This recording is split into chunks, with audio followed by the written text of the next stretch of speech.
नमस्कार दोस्तों। तो उम्मीद करते हैं कि आप लोग स्वस्थ होंगे, प्रसन्न होंगे। जैसा कि आप लोग जानते हैं, आज का हमारा टॉपिक है रासायनिक अपक्रिया और समीकरण।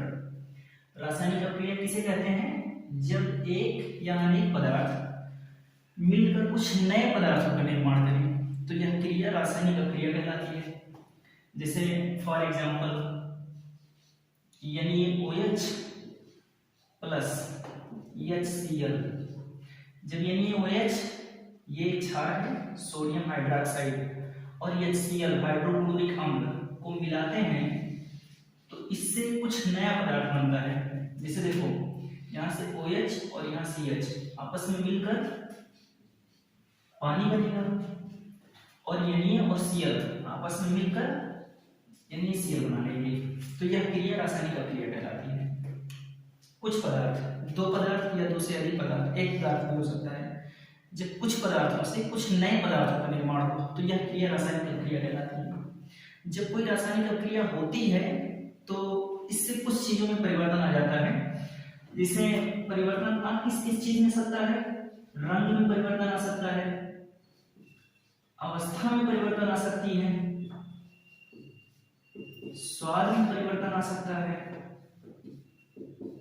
ताप में परिवर्तन आ सकता है। इन चीजों में परिवर्तन आ सकता है। और रासायनिक समीकरण किसे कहते हैं? जब भी किसी रासायनिक अपक्रिया को उसके समस्त प्रतीकों सहित अंकित कर दिया जाता है, लिख दिया जाता है, तो इससे जो समीकरण प्राप्त होता है उसे रासायनिक समीकरण कहते हैं। यहाँ समस्त प्रतीकों का मतलब, जब भी हम कोई अपक्रिया लिखते हैं तो कुछ प्रतीकों का यूज करते हैं। वो प्रतीक क्या है? जैसे देखिए, जैसे फॉर एग्जांपल CaCO3 को जब हम गर्म करें तो गर्म करने का चिन्ह ये हो गया। CaCO3 सॉलिड है तो यस लिख दी, स्मॉल यस, और इससे जो बनेगा CaO प्लस CO2। अब ये गैस है तो आगे गैस भी लिख सकते हैं, और चाहे तो यहाँ पर सिंबल बना सकते हैं इस तरह से, इससे भी पता चलता है कि गैस है, उल्टा कर दी। और यहाँ पर ये भी सॉलिड है, तो ये होते हैं। इसके बाद रासायनिक अपक्रिया को संतुलित किया जाता है। किस तरह से संतुलित करते हैं उसे देख लेते हैं हम लोग। तो रासायनिक यहाँ तक का लेना चाहें तो ले सकते हैं स्क्रीनशॉट। सबसे पहले हम तत्वों को आप गिनना सीख लेते हैं। किसी यौगिक में तत्वों को किस तरह से गिना जाता है तो दो एग्जांपल समझते हैं। जिसे एक ले लेते हैं 3H2SO4। अगर कहीं पर 3 लिखा है, आगे लिखा है, तो ये समझ लीजिए H के आगे भी है, S के आगे भी है, वो के आगे भी है। और किसी भी यौगिक में, किसी समीकरण में लिखे हुए किसी यौगिक में जब तत्वों की संख्या गिननी हो तो गिनती किस तरह से है? उसके सामने जो है और पीछे जो है उन अंकों का आपस में गुणा कर लेते हैं। किस तरह से देखिए, जैसे हाइड्रोजन की संख्या हमें गिननी है तो हाइड्रोजन की संख्या कैसे गिनेंगे? अब हाइड्रोजन के आगे 3 लिखा है और हाइड्रोजन के पीछे 2 लिखा है, तो 3 दूना 6, गुणा कर लेंगे। सल्फर की संख्या गिननी हो तो सल्फर की संख्या कैसे गिनेंगे? ये 3 आगे लिखा है तो समझ लीजिए सब के आगे लिखा है, सल्फर के आगे भी लिखा है तो सल्फर के आगे लिखा है 3 और पीछे लिखा है 1, तो 3 एकम 3।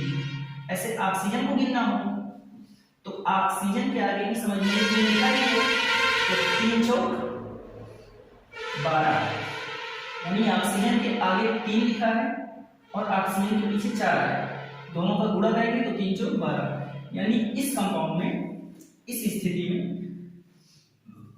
हाइड्रोजन 6 है, सल्फर 3 है, ऑक्सीजन 12 है। ऐसे ही जैसे Fe3O4 है, आगे 2 लगा है तो ये 2 Fe के आगे भी लगा है और वो के आगे भी लगा है। संख्या गिननी हो कैसे गिनेंगे? Fe की संख्या हो जाएगी 2 3 6, क्योंकि इसके पीछे 3 2 है, 2 3 6। और जब ऑक्सीजन का गिनना हो, ऑक्सीजन का गिनना होगा तो ऑक्सीजन के पीछे है 4 और आगे है 2, तो 2 चौक 8। अब चलिए हम संतुलित करना सीखते हैं कि संतुलित किस तरह से करेंगे। एग्जाम्पल लेते हैं Fe plus H2O। After reaction Fe3O4 plus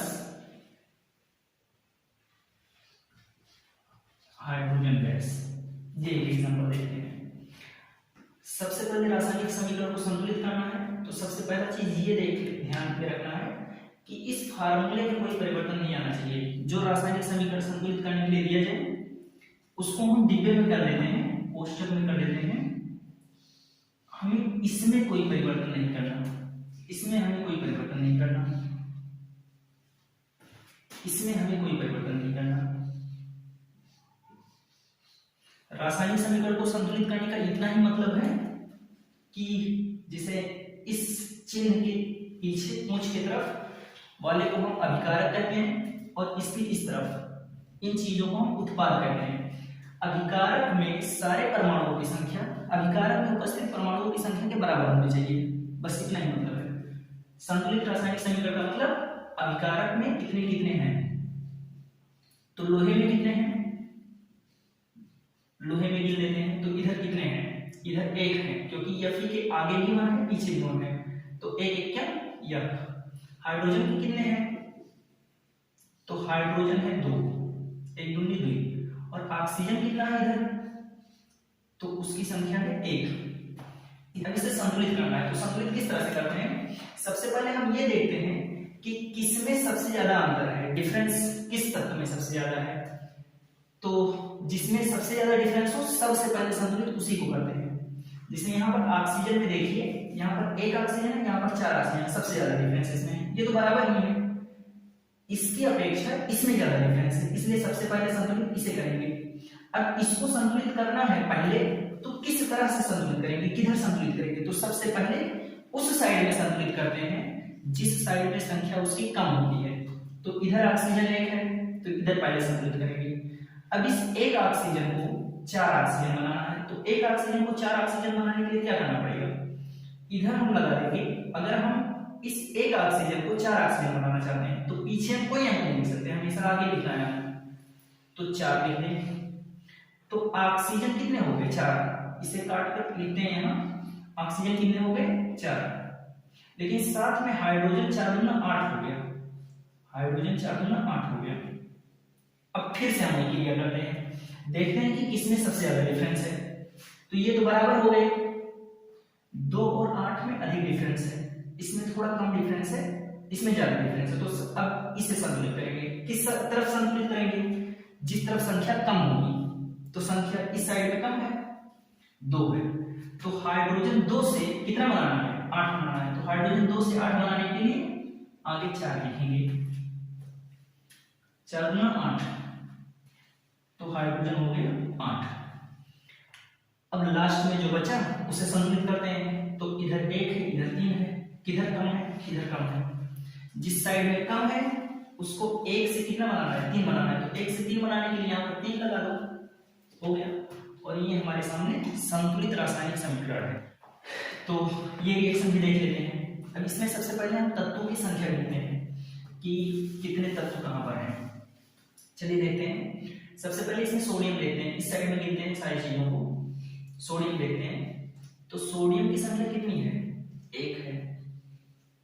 फिर देख लेते हैं ऑक्सीजन की संख्या, ऑक्सीजन देखते हैं। ऑक्सीजन के आगे समझ लीजिए 1 लिखा है और ऑक्सीजन के पीछे भी 1 लिखा है, तो ये क्या, यह ऑक्सीजन यहाँ पर है और 1 यहाँ लिखा है, 4 यहाँ लिखा है, तो यह चौक के 4 ऑक्सीजन यहाँ है, तो 4 और 1 5 ऑक्सीजन है इस पूरे अभिकारक में। फिर हाइड्रोजन देखते हैं, हाइड्रोजन कितने हैं, तो 1 हाइड्रोजन यहाँ पर, 2 हाइड्रोजन यहाँ पर, हाइड्रोजन के पीछे 1 है और हाइड्रोजन के समझ लीजिए आगे भी 1 है, तो 1 यह क्या, यह हाइड्रोजन यहाँ और 1 यहाँ भी है, तो यह दूनी 2 हाइड्रोजन यहाँ, तो 2 और 1 3 हाइड्रोजन है। इसके बाद सल्फर देखते हैं, तो सल्फर की संख्या कितनी है, 1 ही है। अब फिर से हम वही क्रिया अपनाते हैं, क्या करते हैं, देखते हैं कि किसमें सबसे ज्यादा डिफरेंस है। तो सबसे ज्यादा डिफरेंस अगर हम देखें तो सल्फर तो बराबर है, हाइड्रोजन में 1 का डिफरेंस है और सोडियम में भी 1 का डिफरेंस है। तो सबसे पहले सोडियम को ही सॉल्व कर लेते हैं। हाइड्रोजन को पहले पीछे ही रखो तो ठीक है, सोडियम को पहले सॉल्व कर लेते हैं। सोडियम, अब इधर सोडियम 1 है, इधर 2 है, तो किस साइड में सॉल्व करेंगे, जिस साइड में कम होगा, ठीक है। 1 है, 1 से इसे कितना बनाना है, 2 बनाना है, तो 1 से 2 बनाना है, तो 1 के लिए क्या करना पड़ेगा, 1 सोडियम है, तो 1 से 2 बनाना है तो आगे 2 लगा देते हैं, ठीक है। तो सोडियम की संख्या क्या हो गई 2, लेकिन जब यहाँ 2 लगाए तो ऑक्सीजन 2 और 4 ऑक्सीजन 6 हो गया, और हाइड्रोजन 2 और 2 4 हो गया, हाइड्रोजन 4 हो गया। अब फिर से वही क्रिया अपनाते हैं, देखते हैं कि सबसे ज्यादा डिफरेंस किसमें है। तो सबसे ज्यादा डिफरेंस अब हमें देखने को मिलती है हाइड्रोजन में। तो हाइड्रोजन को संतुलित करते हैं, जिस साइड में कम है उस साइड में संतुलित करते हैं। तो किधर कम है, इस साइड में 2 है, इधर 4, तो कम किधर है, इधर है। तो 2 हाइड्रोजन से 4 हाइड्रोजन बनाने हैं, बन गया। तो 2 दूना 4 हाइड्रोजन हो गया, और 2 ऑक्सीजन यहाँ, 2 ऑक्सीजन यहाँ और 4 ऑक्सीजन यहाँ, तो 4 और 2 6 ऑक्सीजन हो गए, और इस प्रकार से देखिए संतुलित हो गया। ये क्रिया बार बार अपनाते रहें तो समीकरण संतुलित हो जाता है। चलिए संख्या गिनते हैं हम लोग। एल्यूमिनियम, एल्यूमिनियम की संख्या कितनी है यहाँ, तो 2 एल्यूमिनियम है। एल्यूमिनियम के आगे समझ लीजिए मन लिखा है 1 और पीछे 2, तो ये 2। फिर सल्फेट देखते हैं SO4। सल्फेट एक आयन है, अगर यहाँ भी SO4 साथ में है और यहाँ भी SO4 साथ में है, तो यहाँ पर सल्फेट का मन मानकर इसको साथ साथ में ही रखकर संतुलित हो पाए तो कर सकते हैं, ऐसा कर सकते हैं, मतलब साथ ही में रखें सल्फेट को, तभी कोई दिक्कत नहीं है।